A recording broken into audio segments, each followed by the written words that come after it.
Okay, we're looking at question 9, and it asks, which one of the following, if true, most weakens the argument? Okay, so let's take a look at the argument. We're in this world of people that have trouble falling asleep. So we're in the world of among those with a history of trouble falling asleep. The first focus on this is that anything outside of this world will not weaken this argument. Okay, those with trouble falling asleep. All right, and now within that world, they take a pill or they modify their behavior. There's one or the other, right? For all intents and purposes in this, there's two things that we do, right? Now, and of this group, okay, and we can let's just call it a subset of those who have trouble falling asleep. You know, taking pill or modifying behavior, there might be 3 or 4 or 5 different things that they do, but we're talking about these guys, okay?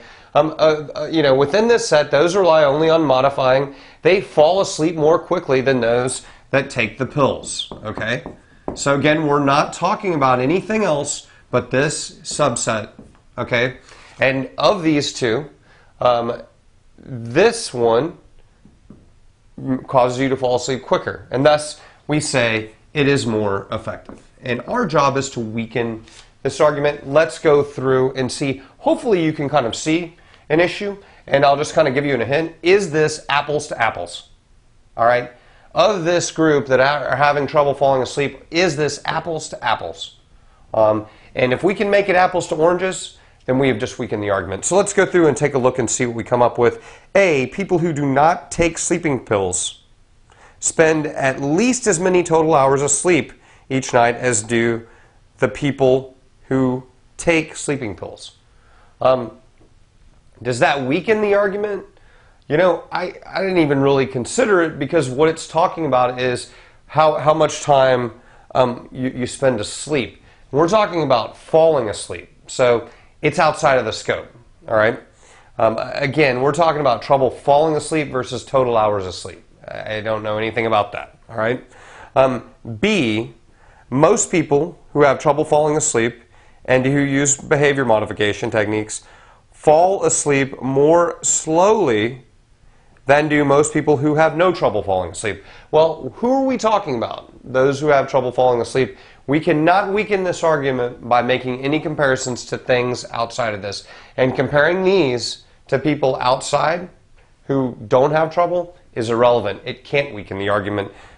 B falls out. So I'm hoping that you're understanding the way that I get rid of arguments or answer choices. It's not by like intellectually perusing what they're doing. It's like looking at the scope and knowing, oh, by the way, if you're trying to compare this to something that's not in here, nothing can happen. I don't need to think about anything more than that. I really focus on scope, okay?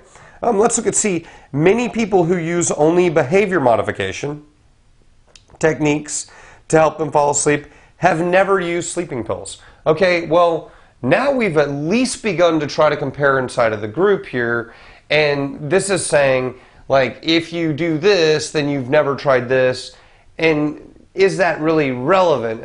It is within the confines of this, but is it relevant? It's for you to decide. For me, I was able to completely get rid of it. Who cares whether you tried only one or the other and didn't maybe mix and then figured out one was better for you? But you could even put a check next to that and say, well, maybe it's at least within the realm. At least it's not out of scope, okay? Let's look at E. Let's skip over D. The people who are the most likely to practice behavior modification techniques rather than taking sleeping pills are those who prefer not to use drugs. Okay, well, we've done this again. We're within here. We're giving a reason why you would modify versus taking pills because you don't like to use drugs. But does it give us a reason to weaken anything? And that's kind of the same thing with C. You know, it's like you've tried the other one or you've never tried the other one. C and E are attempting to distinguish, but what I would call is it's a distinguish of irrelevance. Okay? Let's look at what D does. Okay? The people who are most likely to take sleeping pills rather than practice behavior modification techniques are those who have previously had the most trouble falling asleep.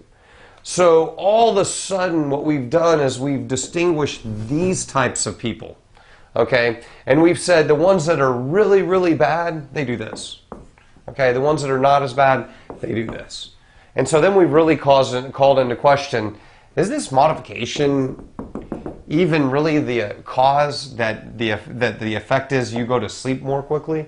Or was it just that these are way worse off? Maybe modifying is actually worse. It doesn't work as good. Okay, but because we're dealing with this difficult situation, the pill doesn't seem to be as effective, but it's actually way more effective. And that is that is relevant. Okay, that is a distinguishing characteristic that is highly relevant. C and E, if you're there, they're within the scope, right? A and B are just out of scope. They're eliminated. And then what C and E require you to do is just to think to yourself, okay, well, we're starting to distinguish, but is there any merit to it? Or is there any relevance? No, but D is highly relevant. It calls into question the cause and effect, and that's why it's the correct answer.